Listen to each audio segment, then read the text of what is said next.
هي الحلقات تحفظني بآيات من القرآن، هي الحلقات تملأني بحب المصطفى العدنان، هي الحلقات تحفظني بآيات من القرآن، هي الحلقات تملأني بحب المصطفى العدنان، وأخلص نيتي دوما لرب واحد ديان بروح ملؤها طهر.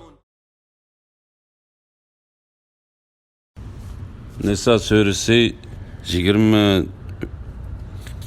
ayetten başlayıp okuyayımız inşallah. Bismillah, elhamdülillah, ve salatu ve selam ala Resulillah ve ala alihi ve sahbihi ve sellem. Amma ba'd. Esselamu aleyküm ve rahmetullahi ve berekatuhu. Tüvenni diktanlağa İbn Kesir rahimahullah'ın Kur'an-ı Kerim tefsiri Uygurca tercümesi Nisa suresi 25. ayetinden başlayıp okuyumuz inşallah. Ba'de euzu billahi mineşşeytanirracim. Sizlerden mümin ayollardan ilişki qurbati yetmeydiganlar qol astidagi mümin çöğürlerden alsın. Allah imaninglarni obdan biladi. Yani ularning sirtqi ko'rinishiga qarab elaveringlar. İçki ahvalini Allah'a topshiringlar.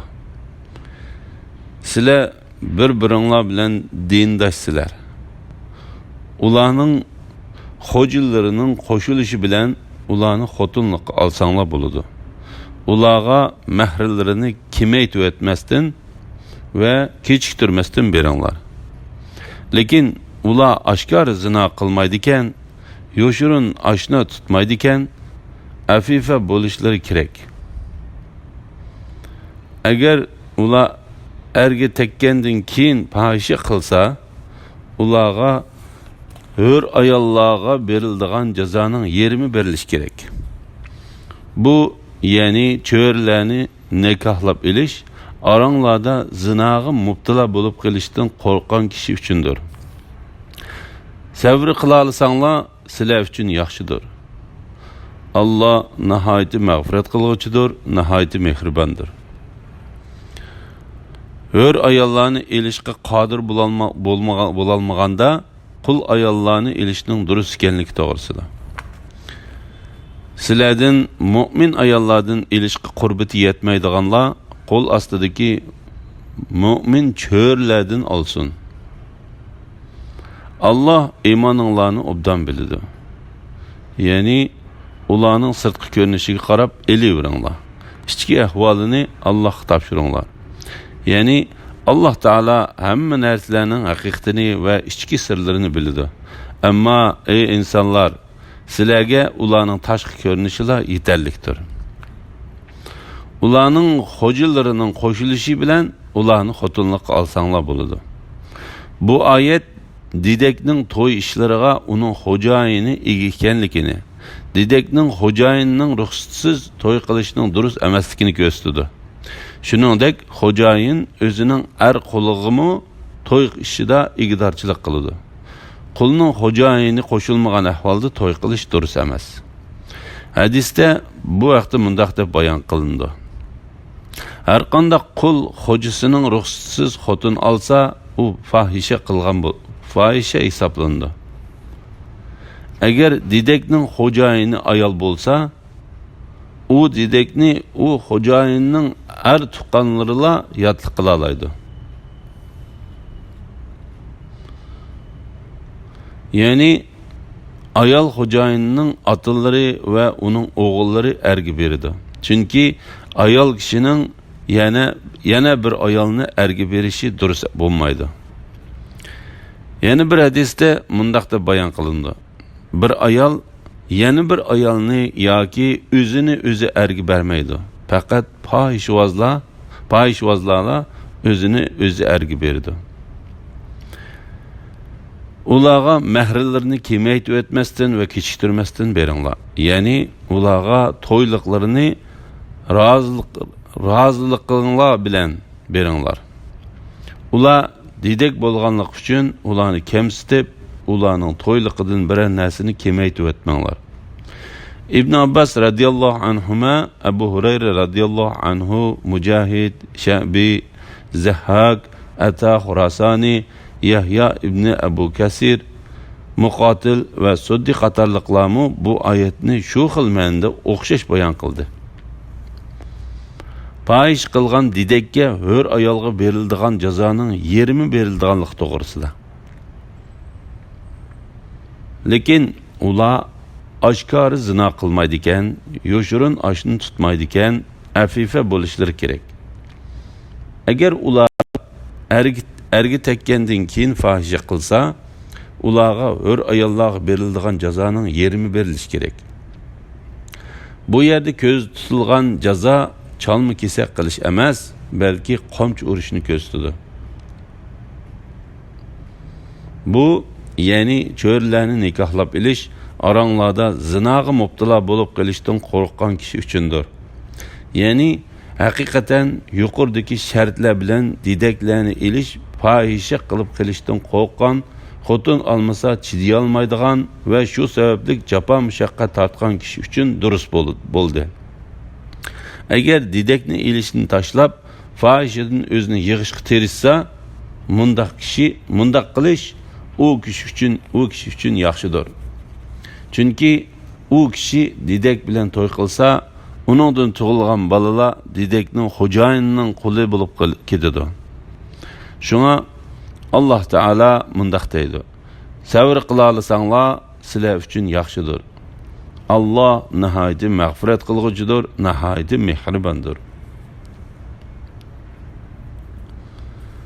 Allah sizlarga halol va haromga doir ahkomlarni bayon qilishni, sizlardan burunqilar, ya'ni payg'ambarlar va yaxshilarning yo'llariga sizlarni hidoyat qilishni, gunohinglardan qilgan tavbanglarni qabul qilishni xohlaydi.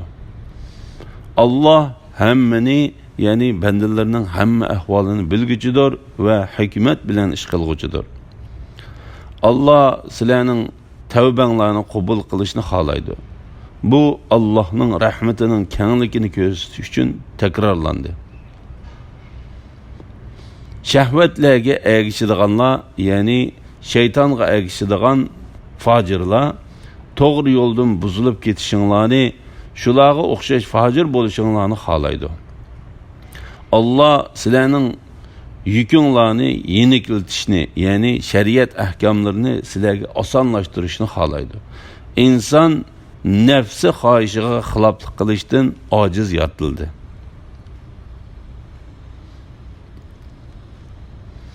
Allah sizlarga halol va haromga doir ahkomlarni bayon qilishni, sizlardan burunqilar, ya'ni payg'ambarlar va yaxshilarning yo'llariga sizlarni hidoyat qilishni, gunohinglardan qilgan tavbanglarni qabul qilishni xohlaydi. Allah hammani, ya'ni bandalarning hamma ahvolini bilguchidir va hikmat bilan ish qilguchidir. Ya'ni Alloh taolo yo'l qo'ygan, taqdir qilgan ishlarda va so'zlarda hikmat bilan ish qilguchidir. Shahvatlarga ergishadiganlar, ya'ni shaytonga ergishadiganlar, fojirlar to'g'risida yo'ldan burilib ketishinglar. Yo'ldan burilib ketishinglarni, shularga o'xshash fojir bo'lishinglarni xohlaydi. Ya'ni Yahudi, Xristian va fohishvoz qatorliq shaytonlarning ergashuvchilari sizlarning to'g'ri yo'ldan xato yo'lga buzilib ketishinglarni xohlaydi. Allah sizlarning yukinglarni yengiltishni, ya'ni shariat ahkomlarini sizlarga osonlashtirishni xohlaydi. Shunga Alloh taolo didaklarni shartlar ostida ilishni durust qildi. Inson nafs xohishiga xiloflik qilishdan ojiz yaratildi. Ya'ni inson iroda va himmatida ojiz bo'lganlik uchun yengillatish ularga munosib keldi. Bu oyatning ma'nosi haqida Ibn Abu Hatim Tausning mundaq deganligini rivoyat qildi. İnsanlar ayollarning ishiga kelganda ojizdir. Va ki mundaq deydi: inson ayollarning yanida aqldan ketadi. Ey mu'minlar, Bir-biringlarning mollarini o'g'irlik, xiyonat qilish, bulash, jazoni xo'rlik, qimor o'ynash qatorliq nahaq yo'l bilan yevolmanglar. İki taraf razı bo'lishib qilishgan savdo-sotiq orqali erishilgan narsa buningdan mustasno. Sizlar o'zinglarni, ya'ni bir-biringlarni o'ldirmanglar. Allah haqiqatan sizlarga nihoyat mehribondir. Kimiki chekdan eshib va zulm qilib uni, ya'ni Allah cheklagan ishlarni qiladi ekan, uni do'zaxga kirgizamiz. Bu Allohga osondir. Agar sizlar mani qilingan cho'ng gunohlardan saqlansanglar, Karimimizga elib kichik gunohinglarni yo'q chiqaramiz va sizlarni esil makonga, ya'ni jannatga kirgizamiz. Haram kasb bilan shug'ullanishdan to'sish to'g'risida İbn Jarir İbn Abbas radhiyallohu anhumaning mundaq deganligini rivoyat qiladi. Kiyim setib olganda kiyim sotquchiga, agar bu kiyim menga yarasa setib olaman, agar yaramay qolsa uni sana qaytarib beraman ve sana kiyim bilan billa bir dirham beraman degan kishining to'g'risida Allah Teala bu vaqtda mundaq deydi. Bir-biringlarning mollarini o'g'irlik, xiyonat qilish, bulash, jazoni xo'rlik, qimor o'ynash qatorliq nahaq yo'l bilan yevolmanglar. Ali ibn Abu Talha İbn Abbas radhiyallohu anhumaning mundaq deganligini rivoyat qiladi. Allah Teala bu oyatni nozil qilganda musulmonlar Allah Teala mallarimizni o'zaro nahaq yo'l bilan yeyishimizdan bizni to'sdi. Taamlar mallarimizning eng yaxshisi. Undaq bo'lgan ekan, bir kishi yana bir kishining qishida, ya'ni uning uyida va uning qishida uning tamoqidan yeyishi halol bo'lmasa, kishilar qanday qila deyishib ketdi. Ondan Allah Teala bu oyatni nozil qildi. Jihadga chiqalmasa, amaga gunoh yo'qdir. Tokurga gunoh yo'qdir. Keselga gunoh yo'qdir. Ey insonlar, sizlar o'z uylaringlarda, ya'ni erlaringlarning, ayollaringlarning uylarida, otallaringlarning uylarida, onalaringlarning uylarida, qarindoshlarning uylarida, hamshiranglarning uylarida, ya otanglarning qarindoshlarining uylarida, onanglarning hamshiralarining uylarida, ya onanglarning qarindoshlarining uylarida, ya onanglarning hemşerilerinin öylerinde, ya sizler aç kuşlarını başkuruduğanlarının öylerinde, yani öy egisi sırtı çıkıp gidip, öy bilen aç kuşunu sizlerge tapşırganlarının öylerinde, ya dostlarınlarının öylerinde icazetsiz birer nemi yisanlar günah yoktur. Sizler toplaşıp yisanlar mı, ya yekki yisanlar mı günah yoktur. Sizler öylerge kirgen çıkınlarda özanlarga, yani öydeki kişilerge Allah belgiligen mübarek pak salamlık verenler. Yani Esselamu Aleyküm denler. Allah sizlerini düşensin dep ayetlerini muşundak bayan kılıdı. Bu vaqtda Qatada'mı İbn Abbas radiyallahu anhuma o'xshash dedi. İki taraf razı bo'lishib qilishgan savdo-sotiq orqali erishilgan narsa buningdan mustasno. Ayetning ma'nosi haqida Mujahid mundaq dedi. Savdo-sotiq yoki birining yana biriga bir narsa berishi orqali bo'lsa bo'ladi. Savdo-sotiq qilganda, savdo-sotiq qilgan o'rindan qo'zg'almay turib, molni elish ixtiyor qilganligining ve bu savdoga to'liq rozi bo'lganlikning alomati ekanligi to'g'risida. Mal setilgan o'rinda turib, malni elishni ixtiyor qilish savdoga to'liq rozi bo'lganlikdir. Bu vaqtda İmam Buxoriy va Muslim rivoyat qilgan hadisda Payg'ambar alayhisalomning mundaq deganligi rivoyat bayon qilindi. Savdolashgan ikki kishi savdo qilgan o'rnida qo'zg'almagan bo'lsalar, ularda molni elish olmaslik yoki setish sotmaslik ixtiyori bo'ladi. İmam Buxoriy rivoyat qilgan hadisda mundaq deb bayon qilindi. ikki kishi savdolashsa, u ikkisi savdo qilishgan o'rinlaridan qo'zg'almagan bo'lsalar, ularda molni setish, satmaslik yoki elish, almaslik ixtiyori bo'ladi. Odam o'ltirib etishdan to'sish va odam o'ltirgan kishiga bo'lgan tahdid to'g'risida. Sizlar o'zinglarni, ya'ni bir-biringlarni o'ltirmanglar. Ya'ni sizlar Alloh taolaning cheklagan va to'sqan ishlarini qilish, mollaringlarni o'zaro nahaq yo'l bilan yeyish orqali o'zinglarni halokatga tashlamanglar. Alloh haqiqatan sizlarga nihoyat mehribondir. Ya'ni sizlarni buyurgan va to'sqan ishda nihoyat mehribondir deganlikdir. Imom Ahmad Amr ibn Asning mundaq deganligini rivoyat qiladi. Payg'ambar alayhisalom Amr ibn Asni Salasil degan bir yerga avatdi. Amr ibn As mundaq deydi: "Men qattiq sovuq bir kechasi ehtilom bo'lib qoldim. Bu chaqda yunsam, to'nglab o'lib ketishimdan qo'rqdim. Shuning bilan tayammum qilib, hamrohlarimga fajr namozini imom bo'lib o'qib berdim. Keyin men payg'ambar alayhisalomning qishig'i kelganda bu ishni uningga deb berdim. Payg'ambar alayhisalom: "Ey Amr, sen hamrohlaringga junub turib imom bo'lib namoz o'qib berdingmi?" dedi. Men: "Ey Allohning payg'ambari, men haqiqatan sovuq bir kechasi ehtilom bo'lib qoldim. Yuyinsam sovuqda o'lib ketishimdan qo'rqdim. Shuning bilan Alloh taolaning sizlar o'zinglarni, ya'ni bir-biringlarni o'ltirmanglar. Alloh haqiqatan sizlarga nihoyat mehribondir" degan oyatini esladim va tayammum qilib namoz o'qib berdim dedim. Payg'ambar alayhisalom kulib ketib, hech nima demadi. Bu oyatning ma'nosi haqida İbn Mardaviy Abu Hurayra radhiyallohu anhudan Payg'ambar alayhisalomning mundaq deganligini rivoyat qiladi.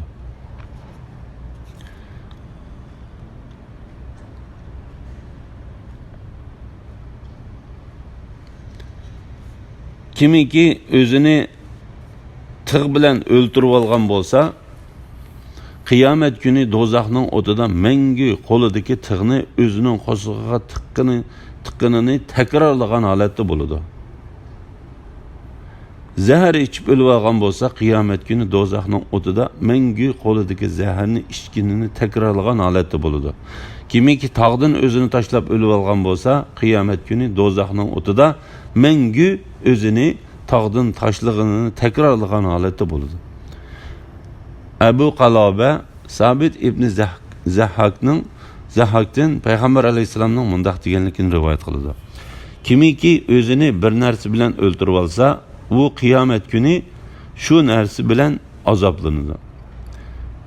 Kimiki chekdan eshib va zulm qilib uni, ya'ni Alloh cheklagan ishlarni qiladigan, ya'ni kimiki Alloh taolo to'sqan ishlarni, Alloh taolaning to'sqanligini bilib turib uni qilishga jur'at qiladigan, uni do'zaxga kirgizamiz.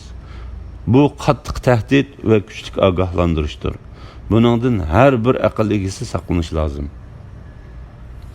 Cho'ng gunohlardan saqlansa, kichik gunohlarning kechirim qilinganligi to'g'risida. Agar sizlar mani qilingan cho'ng gunohlardan saqlansanglar, Karimimizga elib kichik gunohlaringlarni yo'q chiqaramiz. Shuning bilan sizlarni esil makonga, ya'ni jannatga kirgizamiz.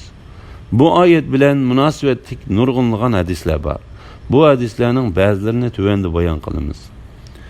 Imom Ahmad Salman Farisning mundaq deganligini rivoyat qiladi.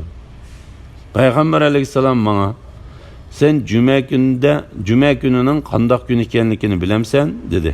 Men: "U Alloh sizlarning otanglarni to'plagan kun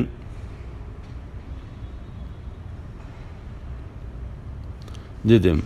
Payg'ambar alayhisalom mundaq dedi: "Lekin men juma kunining qandoq kun ekanligini mundaq deb bilaman.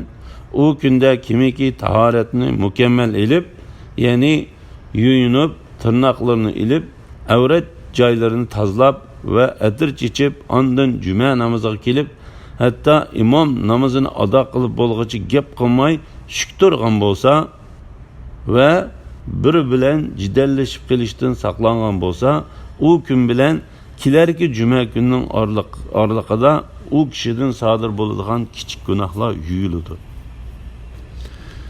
Halokatga ilib boradigan 7 turlik ish to'g'risida İmam Buxoriy bilan Muslim Abu Hurayra radhiyallohu anhuning mundaq deganligini rivoyat qiladi. Payg'ambar alayhisalom halokatga ilib boradigan 7 turlik ishdan saqlaninglar dedi. Biri, ey Allohning payg'ambari, ular qaysilar deb so'radi. Payg'ambar alayhisalom mundaq deb javob berdi. Ular Alloh shirik keltirish, Allah Teala öldürüşünü haram kılgan bir canını nahak öldürüp etiş, sehrigerlik kılış, cezanı yiyiş, yetimlerinin mallarını yiyiş, uruş günü uruştan kaçış ve yaman işten havri yok, iffetlik mümin ayallığa böhten çaplaştığını ibarettir. İmam Ahmed yalgan guvalık beriş doğrusudaki hadisi de Enes İbni Malik'nin mundaq deganligini rivoyat qiladi. Payg'ambar alayhisalom cho'ng gunohlarni bayon qilib yoki cho'ng gunohlar to'g'risida so'ralgan savolga javob berib mundaq dedi. Cho'ng gunohlar Alloh taologa shirik keltirish, odam o'ldirish, ota-onaga osiylik qilishdir. Men sizlarga cho'ng gunohlarning eng cho'ngrog'ini deb beraymi? U bo'lsa-mu yolg'on so'zlash yoki yolg'on guvohlik berishdir. Şu'ba mundaq deydi. Men Payg'ambar alayhisalomni yolg'on guvohlik berishdir dedi deb qarayman. Yana bir hadisda İmam Buxoriy va Muslim Abdurrahman ibn Abu Bakrning otasidan rivoyat qiladi-ki, Payg'ambar alayhisalom men sizlarga cho'ng gunohlarning eng cho'nglarini aytib beraymi dedi. Biz ey Allah'ın peygamberi şundaq qeysizlar dedik. U mundaq dedi. Ular Allah Teala'ga şirik keltirish, ota-onasiga osiylik qilishdir. Payg'ambar alayhisalom shu so'zlarni qilganda yo'linib o'ltirgan bo'lib, ondan rus o'ltirib mundaq dedi. Yolg'on guvohlik berishdan ogoh bo'linglar, yolg'on so'z qilishdan ogoh bo'linglar dedi. Ondan Payg'ambar alayhisalom bu so'zni takrorlaverdi. Hatta biz to'xtab qolsa ekan deb ketdik. İmam Buxoriy va Muslim balını o'ltirib etish to'g'risidagi hadisida Abdullah ibn Mas'ud radhiyallohu anhuning mundaq deganligini rivoyat qildi. Ey Allohning payg'ambari, qaysi gunoh eng cho'ng dedim. Payg'ambar alayhisalom mundaq dedi. Cho'ng gunoh bo'lsa, seni yaratgan Alloh taologa shirik keltirishing. Uningdan qascho dedim. U balangni uning sen bilan billa taom yeyishidan qo'rqib, ya'ni faqirlikdan qo'rqib o'ltirib etishing dedi. Andin uningdan qascho dedim.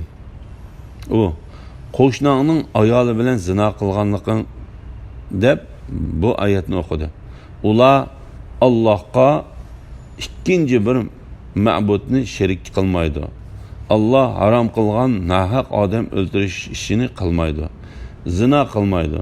Kimiki bu gunohlarni qiladi ekan, oxiratda u jazoga uchraydi. Qiyomat kuni uningga hassalab azob qilindi. U mangu azob ichida xorlangan holda qoladi. Faqat ularning ichidan bu dunyodagi chig'ida tavba qilgan, iymon etgan va yaxshi amallarni qilganlar bu holda qolmaydi. Allah ularning gunohlarini yaxshilikka almashtirdi. Allah to'limi mag'firat qilg'uchidir va marhamat qilg'uchidir. İmam Ahmed Abdullah ibn Amr'dan Payg'ambar alayhisalomning mundaq deganligini rivoyat qildi. Gunohlarning eng cho'ngi Alloh taologa shirik keltirish, ota-onaga osiylik qilish yoki odam o'ldirish va yolg'on qasam ichishdir. Bu vaqtdagi yana bir hadisda Abdullah ibn Amr mundaq deydi. Payg'ambar alayhisalom kishining o'z ota-onasiga la'nat o'qishi haqiqatan cho'ng gunohlarning eng cho'ngidir dedi. Sahabalar, kishi qandoqmi ota-onasiga la'nat o'qiydi dedi.